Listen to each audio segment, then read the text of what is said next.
Welcome back, everybody, for another deep dive. Today, we're going to be looking at something a little different. Oh, Yeah, it's not a research paper or a news story this time. We're actually diving into a personal letter, and it's a letter addressed to the three kings. interesting. So kind of like how some folks write to Santa, Yeah, but this has roots in Hispanic culture. yeah, exactly, exactly.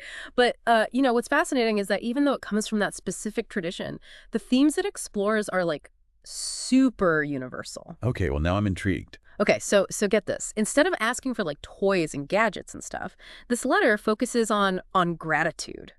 Yeah. Gratitude for things like family, health, love, the stuff that, we often take for granted. Yeah, yeah, absolutely. It's just a really refreshing perspective. It is. It is. And it reminds me, we're always bombarded with messages telling us to buy more things, achieve more things, be more things. Right. But this letter, it suggests that maybe true happiness is found in a different direction. Absolutely, yeah. And that's where it gets really interesting because the letter goes on to talk about the writer's wishes. Okay. But these aren't your typical I want this, I want that kind of I wishes. see. So what are they wishing for? Well, instead of, material possessions, this person is yearning for things like unity and hope. Even just moments of connection. It's like they've already tapped into something really profound about what truly matters in life. Hmm. It's like they intuitively understand the difference between what psychologists call intrinsic and extrinsic rewards. Oh, interesting. Yeah, so, there's been lots of research on this, and studies have shown that pursuing goals that are rooted in personal growth and meaningful relationships, those tend to lead to much greater well-being than chasing external rewards like wealth or status. That makes total sense. It does, and one thing that really stood out to me in this letter was the request for hope. Yeah. They specifically say, in a world that often feels chaotic and uncertain. Yeah, they do. And it's easy to just kind of brush that off as like a simple sentiment, but hope is actually a really powerful force. Oh, absolutely. Yeah. Especially in challenging times. Yeah. Have there been studies on that? I feel like I've read about that. Oh, there's tons of research on it. Even research on post-traumatic growth has found that having hope, even after you experience something really traumatic, can be a huge factor in recovery and finding meaning. It acts as a buffer against stress. And there's even research showing that hope plays a role in how people adapt to chronic illness. So it's not just like a feel-good emotion, it's like a survival mechanism. Yeah, that's a great way to put it. And what's even more remarkable is that the writer's hope isn't just inward looking. They also express this really deep compassion for others, specifically asking for comfort and hope and love for those who are struggling. Hmm. There's a real sense of interconnectedness. It's like they recognize that their own well-being is tied to the well-being of everyone else. Absolutely. And that actually brings us to a fascinating area of research, the science of empathy and altruism. Okay, so being kind, it does something good for us too. It appears so, yes. So.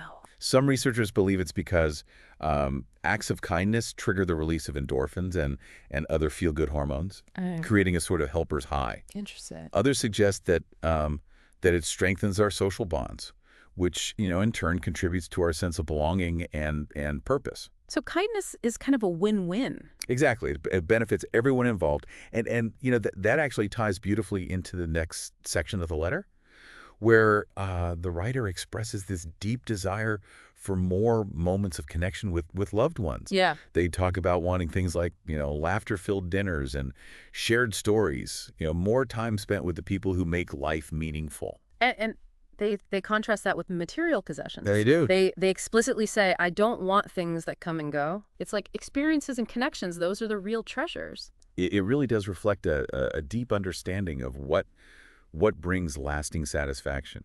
Psychologists have been studying this for decades, the whole experiences versus possessions debate. And the research is pretty consistent, actually. Experiences tend to create more happiness in the long run. So why is that? What's so special about experiences? Well, for one, experiences create memories that we can revisit and cherish. They often involve social interaction, which, as we've discussed, is incredibly beneficial for our well-being.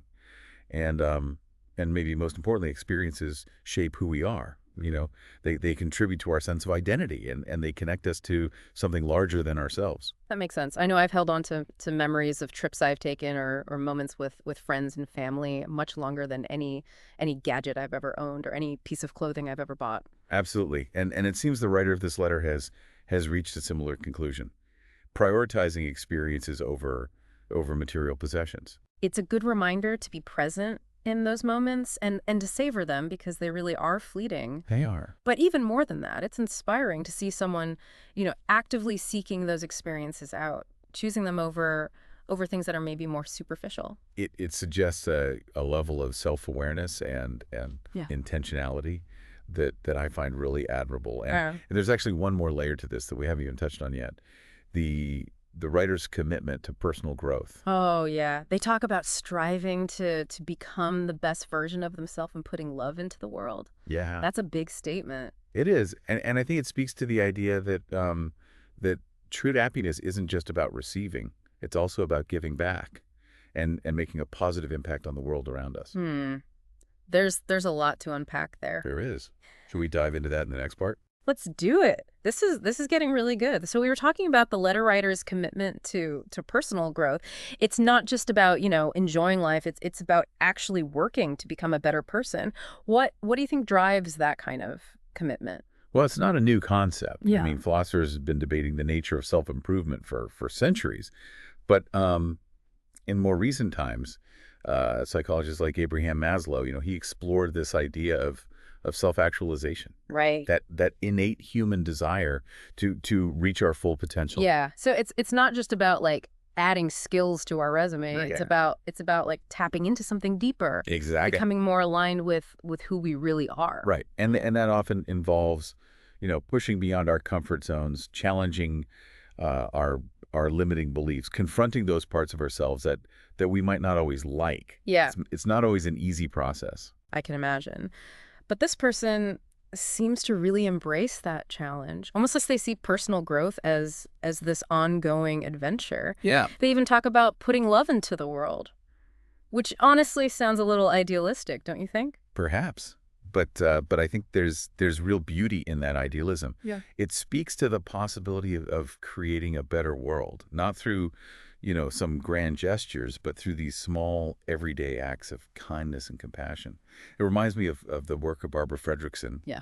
She's a researcher who studies positive emotions. Okay. And she found that even really subtle expressions of love and kindness Mm-hmm. can have this ripple effect, influencing not only the recipient, but also those around them. Oh, wow. So it's like a chain reaction. Yeah, One act of sometimes. kindness can trigger a whole cascade of positive emotions. Exactly. And that's incredibly encouraging, isn't it? It suggests that even small gestures can make a difference, that we don't have to wait for some, grand opportunity to create positive change. Yeah. It definitely makes you think about those moments where you maybe hesitate to reach out or offer help because it feels like, oh, this won't really matter. Right. But maybe those moments are more significant than we realize. Yeah, I think so. And remember this whole idea of putting love into the world. Mm. It's really intricately connected to the gratitude that the writer expresses throughout the letter. Mm. They seem to understand that appreciation for the good things in life Mm. that fuels the desire to give back. It's almost like gratitude is the foundation for everything else. I think so. Yeah, it's not just a passive feeling. It's an active choice. Mm. It's a way of shifting our perspective to focus on what we have rather than what we lack. And there's tons of research showing that cultivating gratitude can have a really big impact on our overall well-being. Oh, like what kind of benefits? Well, studies have found that people who practice gratitude regularly tend to experience lower levels of stress and anxiety. They sleep better. They Yeah. have stronger immune systems. Yeah. And they even report feeling more optimistic and hopeful about the future. Wow, that's pretty impressive. It makes you wonder if maybe that's part of the reason that this person is so focused on non-material things. Because they've already tapped into that power of gratitude. Maybe they've realized that true abundance, it isn't about accumulating possessions, it's about appreciating what you already have.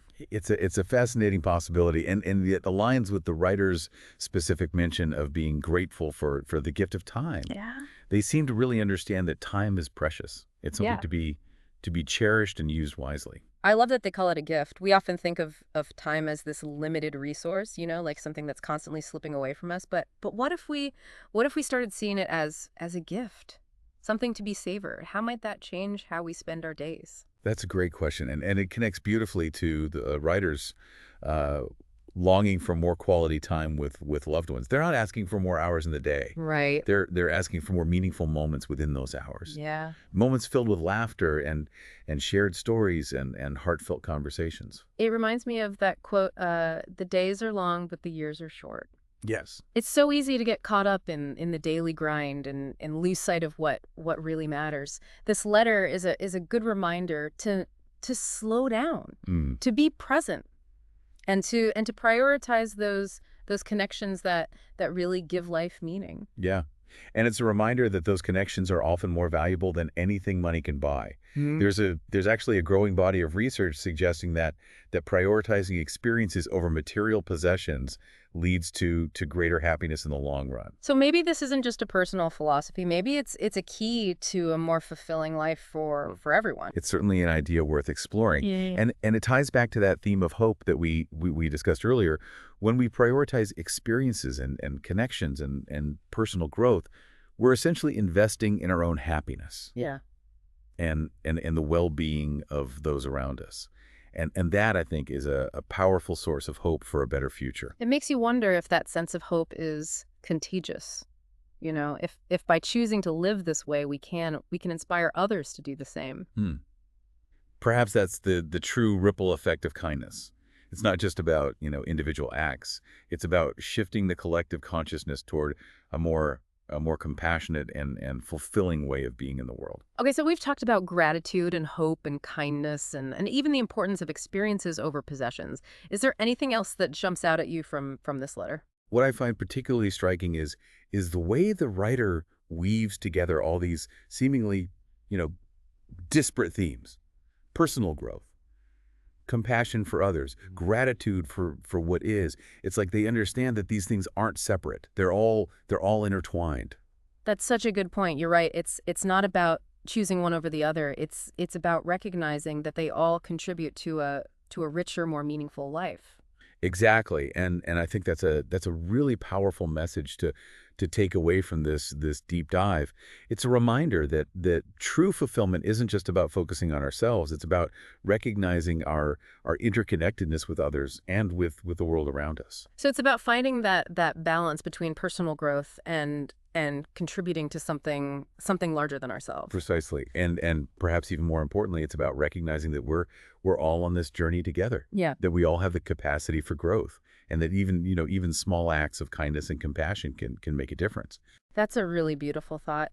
And it makes me think about how, we often get caught up in this me versus them mentality, Right. especially in today's world where everything feels so divided. You're right. But this letter, it seems to offer a different perspective. It suggests that maybe the path to a better future lies in recognizing our shared humanity and working together to create a world where everyone can thrive. I love that. It's not about erasing our differences. It's about finding common ground and working collaboratively toward a shared vision. But that's a pretty big task, isn't it? Where do we even begin? Well, maybe the first step is simply acknowledging the power of individual choice. The writer of this letter, they're not waiting for someone else to create a better world. They're actively choosing to live in a way that reflects their values. Right. It's like they're saying, I can't control everything that happens in the world, Right. but I can control, how I respond, how I treat others, what I contribute. Yeah. Exactly. And that's empowering, isn't it? It suggests that even amidst all the chaos and uncertainty, we have the power to choose hope, to choose kindness, and to choose to make a positive impact. And maybe those choices multiplied across millions of individuals can eventually create the kind of world that we all long for, a world where compassion and connection and a shared sense of purpose prevail. It's like a beautiful vision. Yeah. And one that I think is worth striving for. Absolutely. And this deep dive has been a great reminder of that. So should we wrap up here? Let's do it. I'd love to hear your final thoughts on this extraordinary letter. Wow, this has been a really incredible conversation. I don't know about you, but I feel like we could talk about this letter for hours. I know. It's amazing how much depth there is to unpack in such a simple message. It really is. And it's easy to get caught up in the day-to-day and kind of forget about these bigger questions, you Yeah. know? What really matters? What kind of world do we want to create? This letter feels like a wake-up call. It does. It's reminding us that we actually have the power to shape our own lives and even influence the world around us. I completely agree. It's this powerful reminder that even in the midst of all the global challenges and the societal divisions, we still have agency. Mm-hmm. Every choice we make, every interaction we have, it contributes to this tapestry of our collective experience. That's beautifully put. And it makes me think about the contrast between the simplicity of this letter Yeah. and the complexity of the world that we live in. Here's this person focusing on these really fundamental values: gratitude, kindness, connection, and it just feels so grounding, Yeah. so refreshing in a world that often just feels so chaotic and overwhelming. It's almost like a distillation of wisdom, boiled down to its essence. And it makes you wonder, what if we all approach life with that same level of clarity and intention? Yeah. What if we stripped away all the noise and just focused on what truly nourishes our souls and connects us to something larger than ourselves? It's funny because we've talked about a lot of heavy stuff today. Yeah. Hope, resilience, even the psychology of happiness. But I have to say, I'm leaving this conversation feeling strangely optimistic. Really? Yeah, like even though the world can be a really messy place, Yeah.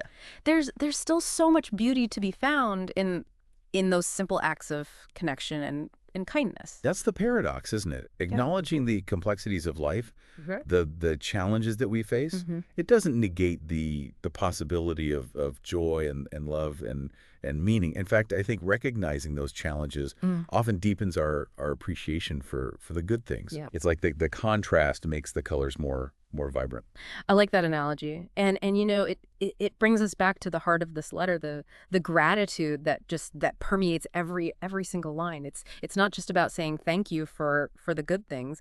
It's about cultivating an awareness of the abundance that already exists, Yeah. even amidst the difficulties. Exactly. And that awareness, it fuels the desire to give back, Mhm. to share that abundance with others. It's like this cycle. Gratitude inspires kindness. Kindness inspires connection. And connection strengthens our sense of belonging and purpose. It's a beautiful feedback loop. It is. And to think it all started with a simple letter addressed to the three kings. I know. Who knew we'd uncover so much wisdom and inspiration in a message that wasn't even, intended for us. Yeah. That's the magic of human connection, isn't it? Yeah. Even across cultures, across time, we find ourselves resonating with these universal truths that bind us together. And in this case, those truths, they point us toward a path of greater meaning and purpose and joy. So as we wrap up this deep dive, what's the one takeaway that you hope our listener walks away with? I think it goes back to the question that we posed earlier. What if we all took a page from this letter writer's book? What if we all committed to living with more gratitude, more compassion, and more hope? What kind of world could we create? It's a beautiful challenge and one that I'm personally inspired to take on. Thanks for joining us on this incredibly insightful journey. And to our listener, we'd love to hear your reflections on this letter and the themes that we've explored today. What resonated with you? What insights will you carry forward? Until next time, keep diving deep and keep seeking those nuggets of wisdom that illuminate the path to a more fulfilling life.